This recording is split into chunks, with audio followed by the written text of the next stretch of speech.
Congratulations, you're about to start the most fascinating subject on earth, marketing. This is session 1 of 7, and we've called this session the new basics of marketing.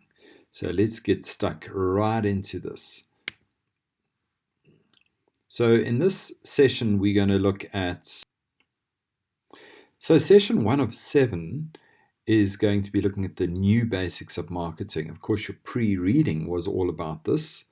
And then we're also going to look at the 7 deadly sins, a short article, and a video.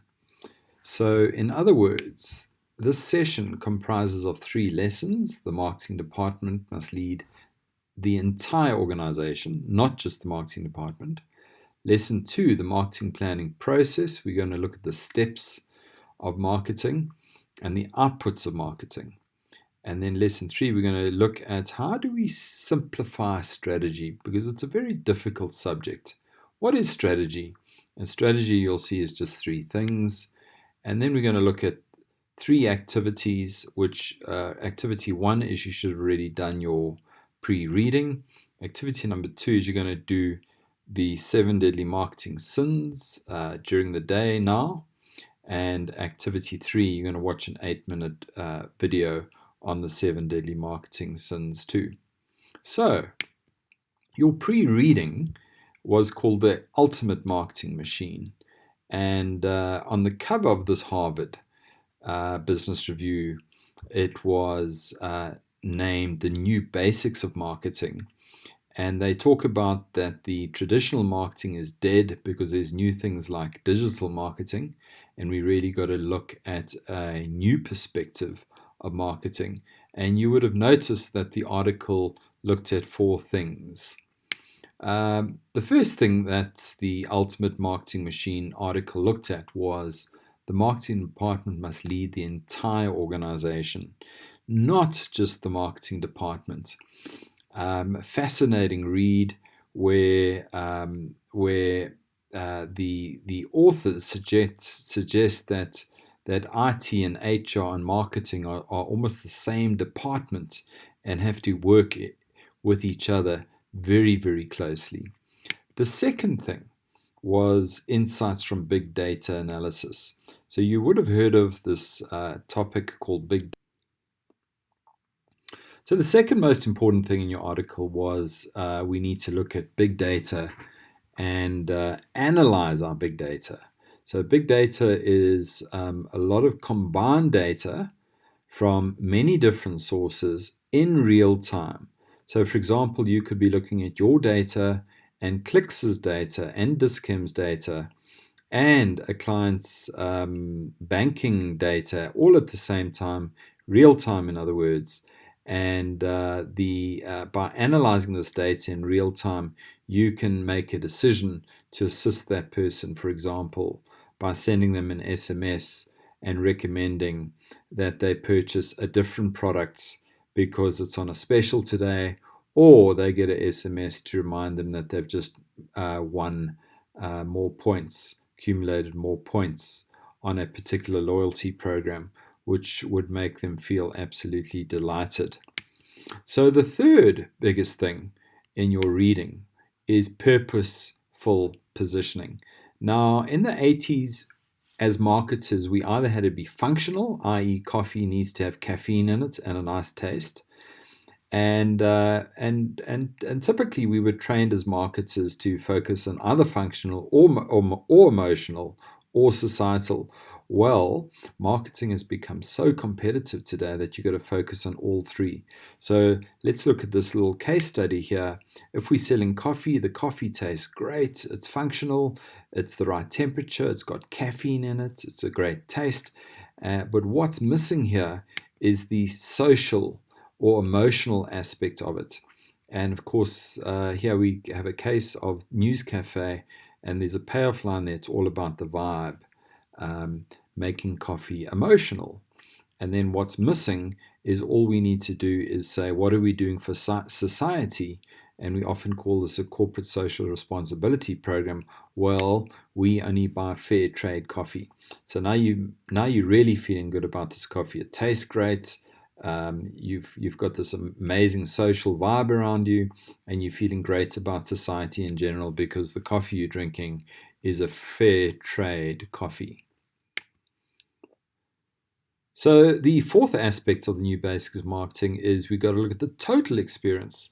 Now, what this means is there are more touch points in the world of marketing than ever before. Originally, when you banked, you only worked with one bank, and today you might be working with many banks. But that's not all. A bank doesn't just have one touch point like a teller, it's got many touch points. From the ATM machine to banking online, there's much more touch points. And that was the fourth thing in your pre-reading. And we have to look at all the touch points. We can't afford to have one bad touch point. One bad touch point, and the consumer will think your entire business is bad. So here we have many, many international brands, and every single one of those brands has spent millions, sometimes even billions, on market research to find out what makes the brand great. Here we got some brands with payoff lines. So if you go to Subway, what's the payoff? You'll eat fresh. If you go to Panasonic, you'll get ideas for life.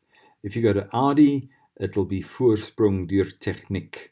And that's what we call payoff lines underneath the brands. If you go to Tesco, every little helps is the payoff line. And Gatorade, of course, there's no question there what it is. It's a thirst quencher.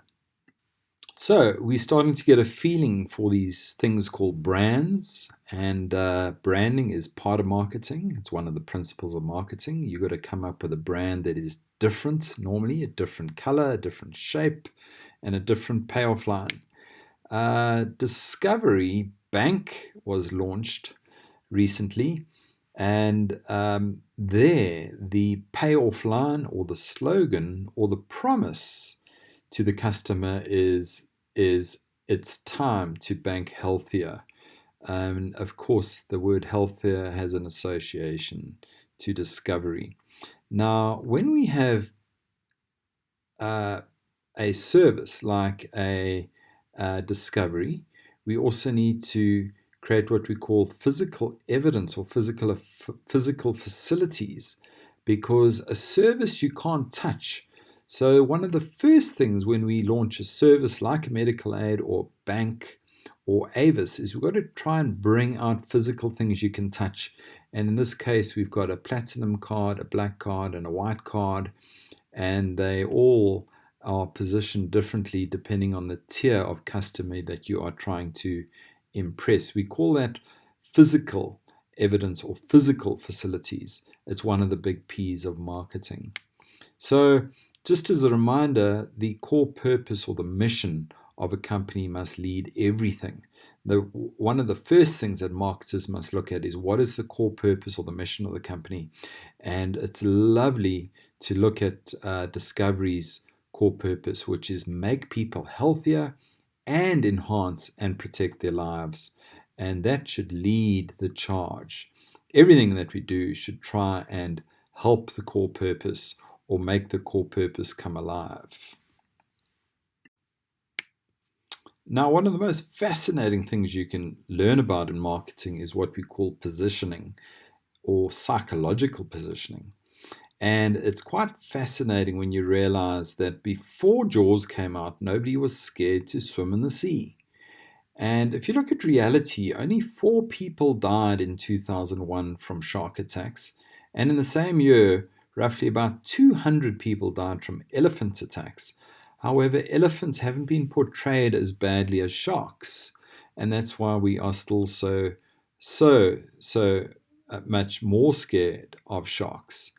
The animal you should really be scared of is the mosquito. The mosquito kills 2 million people per year in the world, yet we're still more scared of the shark, which just shows you how so much happens inside our mind when it comes to marketing. And perception is reality. If you think a diamond ring is worth something, it is worth something. And that's another fascinating case study. Diamonds weren't that valuable to women until 1937, when De Beers started to position them as a woman's best friend, and diamonds last forever, etc., etc. Now, when we talk about positioning, in 1980, Mercedes-Benz was positioned as a very faithful car, very, very unsexy car. And I remember studying marketing in the 80s, and our marketing professor said to us, do you think Mercedes-Benz would ever reposition themselves as like more edgy and more sexy? And all of us on the postgraduate course said, never. Mercedes-Benz, I think, will always be a boring, trustworthy and very safe car. Yet they changed the position completely in 2015. And let's just watch this video to make you realize what positioning is.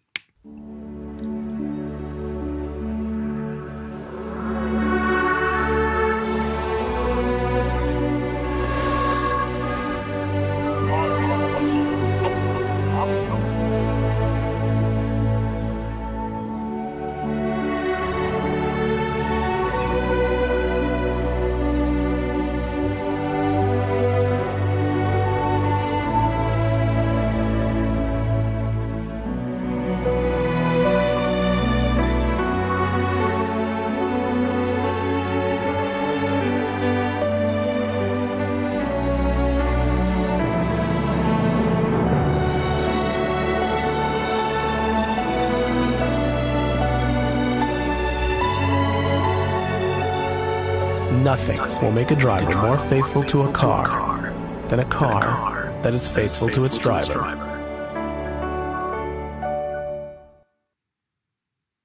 So Mercedes-Benz in the 1980s was positioned like that. Not very edgy, not like a BMW. And then we look at 2015 and just look how the positioning changes. Remember that positioning is one of the biggest P's that you can ever come across in marketing, but it's not one of the 8 P's of marketing. And you need to ask yourself why. So positioning is really, really important. Profit is important. Let's see how Mercedes repositioned Mercedes in 2015. Maybe we should try the mountains.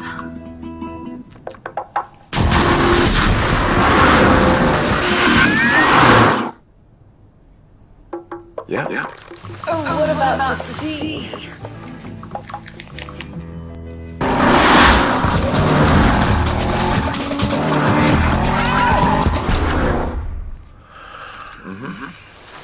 And I've never been to Venice. There are no roads in Venice. Oh, no. Forget it.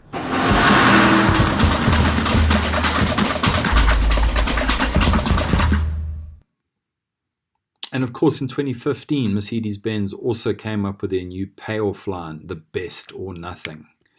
So Philip Kotler says marketing has progressed from marketing 1.0 and it's moved through to marketing 4.0 currently. And the difference is in the 60s, we just targeted the mind.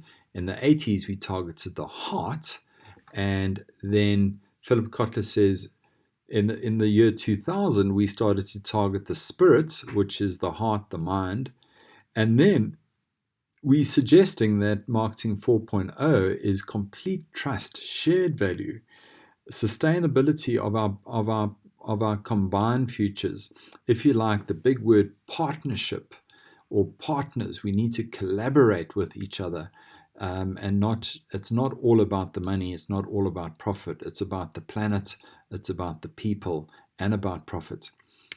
Philip Kotler goes on and he puts this slide up in 2012. Remember, Philip Kotler is the father of marketing, and he quotes Will Rogers, who said, if advertisers spent the same amount of money on improving their products as they do on advertising, they wouldn't have to advertise them. Now, I want you to think about that, because one of the big P's of marketing, in fact, probably the biggest P, is product. Because if your product is great, you don't need to advertise it. And Philip Kotler goes on to talk about firms of endearment like Apple and Harley Davidson. And these companies make roughly 900% more profit than their industry average, or the company's average in their particular industry. They make a 900% more profit, but they don't advertise much. And why? Because the products just work. Now, the first ad ever seen, or it's considered to be the world's oldest brand and the oldest advert, is this Pears soap advert. It probably wouldn't work today, but it's quite interesting that you got the child blowing a bubble, and the bubble means that it's a quality soap. And if we actually look to the right of the slide there, we've got a bit of endorsement going on. It's recommended by Mrs. Langtree and Madam Patty, and that's quite an interesting thing in marketing. If you want to really, really do well, a company called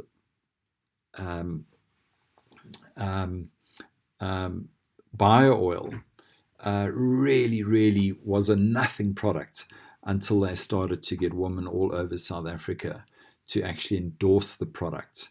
They're currently running Facebook videos in America to get mothers and daughters to buy BioOil, and they get ringleaders or famous people to endorse the brand, whether it's a print advert or a social media advert. So I love what Philip Kotler says about marketing, and this gives you a great insight into marketing. One of the big problems is the chief executive's view of marketing. And marketing's role is directly influenced by the chief executive officer's view of marketing. For example, some CEOs just think marketing is a 1P discipline, and that P is normally promotion. It's all about advertising. And that's actually quite a disgrace, because that CEO doesn't understand 1/8 of marketing, or probably only does understand 1/8 of marketing. There's so much more to marketing. The more educated chief executive officer realizes it's about product and the price and place, which is distribution, and promotion. And then the more educated chief executive officer says to the marketer, what segments are you going to target and how are you going to position? And of course, the ultimate chief executive officer is ME. ME stands for marketing is everything, and it is. Marketing is the company's objectives, the company's issues, the company's plans across all divisions or business units, and the marketing department must lead the entire firm. So let's look at a quick case study. Here I found a shampoo in Iran when I was there, quite interestingly. And there's a bit of subliminal advertising going on there. We've got the little white cross in the blue at the top. We've got the word protein. We've got the brand name Golrang. And we've got multivitamin shampoo. And just look at the pseudoscience. Vitamin A, vitamin H, vitamin E, vitamin B5. And this particular shampoo has what we call PODs. PODs stand for points of difference. The big points of difference for this shampoo is protein. It's got protein in it, and it's got vitamins in it. And this is fascinating because your hair does not need protein and your hair does not need vitamins. Fascinating, isn't it? Your hair is 100% dead. You put it on your hair quickly and you wash it all off. You wash away the protein, you wash away the vitamin. However, as I said previously, marketing isn't all about reality. It's about perceived reality. So perception is reality, really. Here we have another product, protein feed, available in the 80s already. And the PODs here, or the point of difference, is it's also got protein in it, protein feed. It's got color protect, and it's a value pack because you get the feeling you're buying one and you're getting two for the price of one. So an insurance company's PODs, this was a massive research done in the States. about insurance companies, and they realized that the courtesy of employees should be a insurance company's POD, point of difference, followed by ease of communicating, followed by employee knowledge, followed by transparency and ease of process, and then the fifth POD for insurance companies should be the speed of the claim settlement. And interestingly, in the study, the settlement size ranked only number 12, and service was recognized more important than payment by this particular study. Yet most insurance companies will think it's all about the settlement size and it's all about the size of payment, but actually there's a lot of other things that the consumers are looking for. So perception is reality. Look at this. In 1926, Mercedes-Benz launched their logo. It's quite interesting. I've shown you 4 car logos here. They're all symmetrical, which means the left and the right kind of balance each other out, which is a great logo design. Even Discovery Health is very symmetrical. The left and the right are quite evenly balanced. So our minds, you must remember, work in symbols. The BMW logo, just as a matter of interest, is a propeller. And the Volvo has got a bit of subliminal advertising there. It's got the arrow in it, which is the symbol for potency or the male hunter-gatherer arrow, quite interestingly. And yet Volvo is primarily a female target market. So here we've got the very important slide called the marketing planning process, the steps and the outputs. So we've got the first step is to define your market broadly, for example, the whole of Africa. And then we've got to get a little bit more targeted. We've got to identify the customer segments in South Africa or in Africa or wherever you want. And then the big thing in marketing is, what is the value proposition? We often call it just the VP. That customer segment needs to have a value proposition. You can't just approach them with no value, no customer. Then we got to select our marketing objectives. All right. And one of your readings is the ANSOF matrix. We'll go into that, and we've got to say, what are our growth strategies going to be? We've got to talk about what are our objectives going to be. Then we develop the marketing initiatives, which is the 8 Ps of marketing.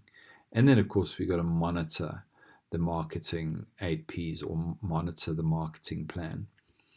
Another way of looking at this, again from Professor Malcolm MacDonald, is we got to realize companies have objectives. And then we need to realize the marketing team must have objectives in line with the corporate objectives. And then what we need to do is we need a plan. And in marketing, that plan are the 8 Ps. So I just want you to realize that there's a bit of a theme going on here. We need the company objectives, which must be in line with the company mission. All right. And then we need marketing objectives in line with the corporate objectives. And then we need to have a 8P plan. So one of the best articles I've ever read in my marketing life was in 2012, again by Harvard. And they try to simplify strategy. And they called their article, Donalds and Eisenhart called their article Simple Rules for a Complex World. And this is what strategy is. Strategy is very complicated, very complex. And I love it when somebody can reduce something very complicated and very complex just down to 3 things. Well, what is strategy? It's just, what are your objectives? What are your issues that will stop you achieving your objectives? And then create a simple plan for making the issues go away. Because if they go away, you will achieve your objectives. Another way of looking at this is in this slide. And by the way, this style of strategy or this mindset of strategy is what we call lean strategy. It's actually a bottom-up approach. We start with the departments at the bottom, for example, marketing and sales and IT and HR and finance at the bottom, and we ask them, what are their objectives? What are their issues? What are their 6 projects or plan that will make the issues go away?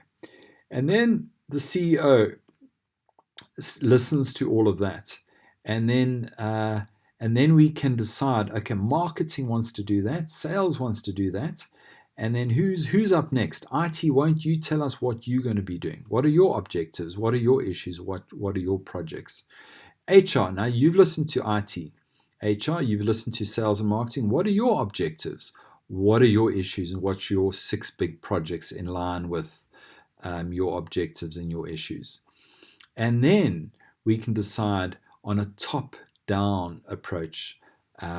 What are the entire company's objectives? What are the entire company's issues? And what are the entire company's big projects for the year? A lovely way to look at strategy. So again, just to summarize, strategy is 3 things. What are your objectives? What are your issues? And what are your plans? And here, a beautiful template that one can use. We first start off with the entire company's objectives and key results. Key results in numbers. The company objectives in words, and there we can see in 2020, 21, 22, we have the objectives in words, and then we look a little bit lower down and we can look at the objectives in numbers. We call, what are the key results in numbers that you're trying to achieve? Now, remember what we said earlier. We said that the company's objectives must be set, and then in line with that, we can then look at the marketing objectives, or the marketing objectives can be set first, and in line with that, the company's objectives. But there must be an overlap.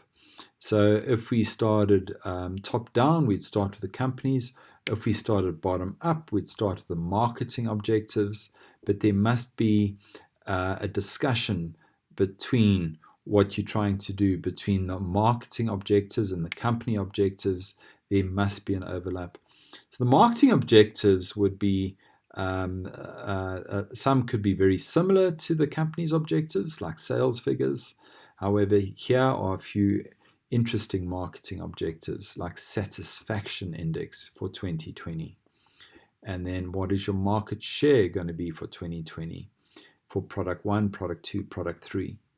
What customer retention do you want to achieve in 2020 and in 2021 and 2022? Very, very important slide.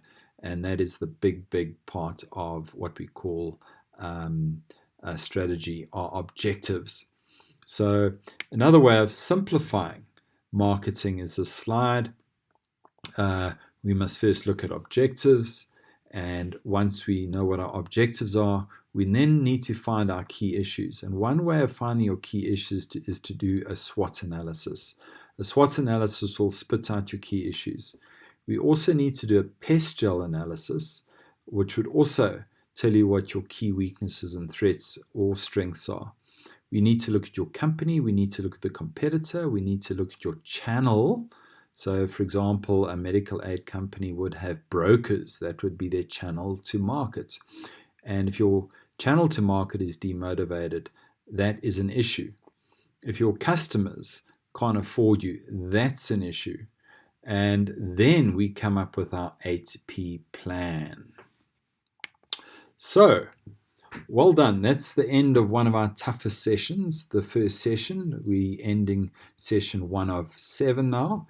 Next up is going to be session 2 of 7. We're going to move into understanding the basics of marketing. We're going to look at the 8 Ps of marketing, and we're going to look at ADCAS. ADCAS is an acronym for describing how we communicate. So, thank you for completing session 1 of 7. We're now going to move on and open up the next voice over PowerPoint video, session 2 of 7.